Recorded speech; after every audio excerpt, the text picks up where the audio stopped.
Bien. Ok. Non.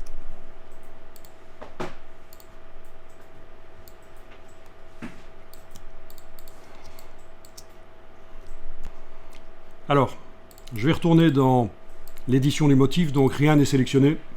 Je vais aller double-cliquer sur le motif ici. Je pourrais, avant d'aller double-cliquer sur lui, faire ça, le prendre, l'amener sur... et ça marche pas. Pourquoi? Pourquoi il ne veut pas me le dupliquer? Non, il ne veut pas me le dupliquer. Alors ça, c'est marrant. En principe, il devrait vouloir me le dupliquer, mais il ne veut pas me le dupliquer, le motif. Ça, c'est une première, tiens. L'autre, là, il veut bien me le dupliquer, mais pas celui-là. Ah, c'est marrant, ça.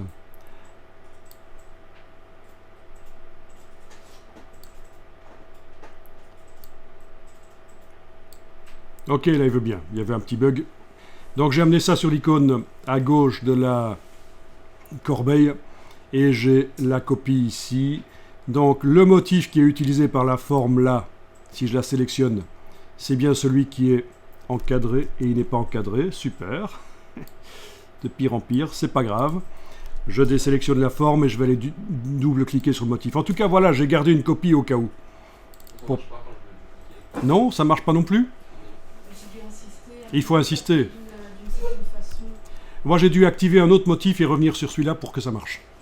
Allez comprendre pourquoi. Enfin, quoi qu'il en soit, c'est juste une copie de sécurité. Et on a vu, il y a aussi l'option ici, quand on est en édition de motif, il y a aussi enregistrer une copie qui peut marcher. Et vous êtes censé aussi régulièrement enregistrer vos documents sous un nouveau nom. Donc, dans les anciens documents, ils doivent s'y trouver. On doit pouvoir récupérer un motif au cas où. Alors, qu'est-ce que je vais faire ici? Je vais faire ceci. Moi, je vais... Vous avez vos bestioles qui se superposent, bestioles ou je ne sais pas ce que vous avez été chercher. Donc, je vais aller sélectionner le corps, lui mettre un contour. Donc case contour au premier plan, c'est comme si j'étais dans Illustrator en train de modifier normalement les objets. Je vais mettre, voilà, une couleur de contour. Et voilà.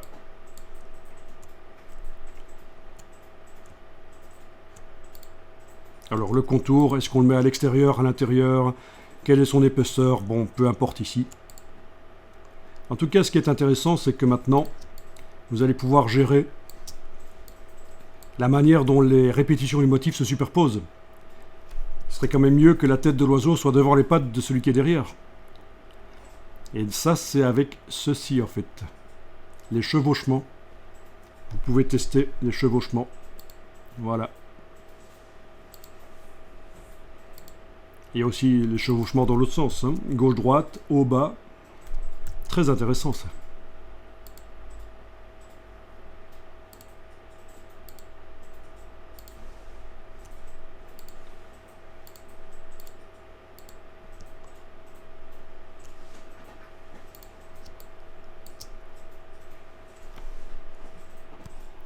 Voilà. Donc dans la palette nuancier, on doit avoir normalement gardé... Oui, on a gardé l'autre motif au cas où. Parfait.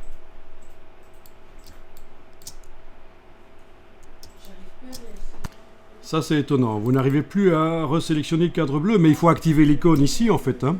L'icône en haut à gauche. Ah ben oui. Il y a d'autres méthodes, on peut aussi jouer là-dessus, sur largeur, hauteur, mais je vous conseille plutôt de le faire à l'œil, avec l'outil mosaïque enclenché. Voilà.